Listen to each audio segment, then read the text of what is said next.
Alguém tem dúvida ainda sobre o lado direito e o lado esquerdo? Muda para a direita, para a esquerda, a luz mais para a esquerda. Levanta o braço para a esquerda, salto para a esquerda, braço esquerdo. Baixa, levanta o braço direito. Então, começar. Quando for mudar para a direita, tira para o lado direito, lado do braço direito. Certo? Do outro de 45 graus.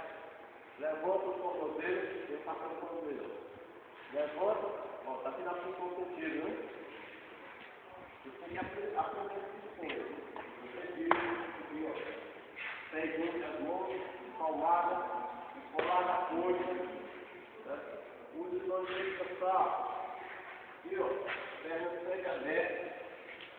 Pulso fechado, mão esquerda. Segurando o pulso direito, a mão direita. Aqui, ó, a altura do quadril.